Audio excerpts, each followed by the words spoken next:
Hello friends, daily dictation के लिए channel को सब्सक्राइब कर लें और डिक्टेशन पसंद आए तो उसे लाइक करें और अपने दोस्तों में शेयर करें। यह डिक्टेशन 5 सेकंड बाद शुरू होगी।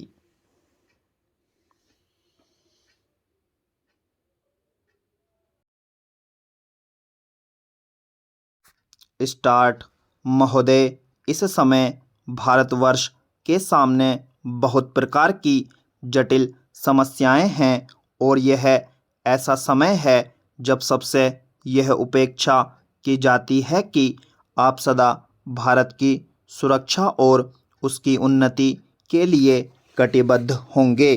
आपको मालूम ही है कि जब से यह प्रश्न हमारे सामने आया है कि भाषा के आधार पर देश के विभिन्न भागों का पुनर्गठन किया जाए, तब से देश में बहुत प्रकार के आंदोलन उठ खड़े हुए हैं। सरकार ने जनता की इच्छा और मांग को देखते हुए उसके लिए एक विशेष आयोग नियुक्त किया और यह आशा की जाती थी कि उसकी जो कुछ भी सिफारिशें होंगी वे सबको मान्य होंगी और आपस के मतभेद के लिए कोई स्थान न होगा। इस संबंध में सरकार ने जो भी निर्णय किए उनमें से अधिकांश निर्णय सर्वसम्मति से ही हुए हैं, परंतु दुख की बात है कि एक दो स्थानों पर मतभेदों ने एक ऐसा रूप ले लिया जो देश के लिए वांछनीय नहीं हो सकता। दुर्भाग्यवश आपका यह क्षेत्र भी उन क्षेत्रों में से एक है।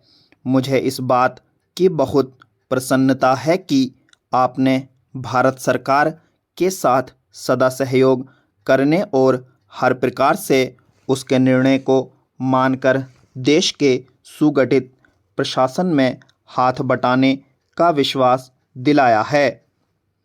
जब किसी देश के सामने बड़े बड़े प्रश्न उपस्थित होते हैं तो उनमें से कुछ बातों पर मतभेद हो जाना स्वाभाविक ही है। इस युग में जब हम सब काम जनता की सम्मति से करना चाहते हैं और हमारी सरकार भी जनता की बनाई हुई है, तब यदि कहीं मतभेद हो जाए तो उसमें उतावलापन करने की कोई गुंजाइश नहीं रहती, क्योंकि विरोध प्रदर्शन करने के लिए आपके पास पर्याप्त समय है। परंतु एक चीज़ जो हम सबको भली भांति जान लेनी चाहिए। महोदय, जैसा कि माननीय सदस्य जानते हैं, कल दूसरे सदन में इसी तरह की बहस थी। मुझे वहाँ भी कुछ देर बैठना पड़ा।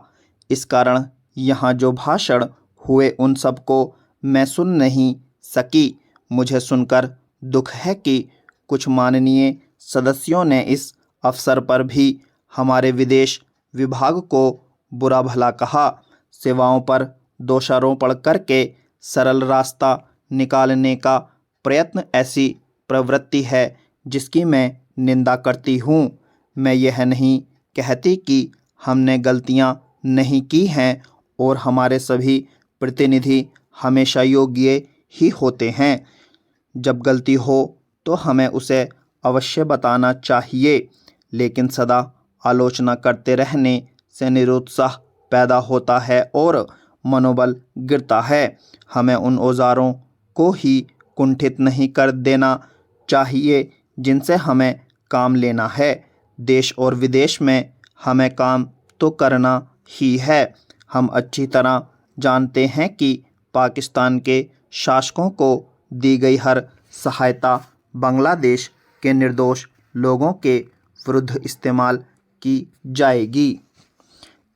इस अवसर पर हमारे प्रतिनिधियों ने परिश्रम से बहुत अच्छा काम किया है। प्रस्तुत परिस्थितियों में वे जितने प्रभावी हो सकते थे हुए हैं। कुछ सरकारों के विचार निश्चित हैं और यदि उनमें सहानुभूति भी पैदा की जाए तो भी वे इस प्रकार के मामले में कोई स्पष्ट बात कहने को तैयार नहीं होंगे। मैं कहना चाहूँगी कि हमारी उन सेवाओं ने जो वर्तमान स्थिति से निपटने में जुटी हैं साहस और समर्पण का परिचय दिया है। यदि कुछ माननीय सदस्यों को गाली देकर और सरकार पर साहस, दिशा और यहाँ तक कि समझ की कमी का आरोप लगाकर कुछ संतोष मिलता है तो मैं उन्हें इससे वंचित नहीं करना चाहती। कुछ सदस्यों के लिए हिम्मत का अर्थ गले की ताकत और भावुकता की भाषा है। स्टॉप।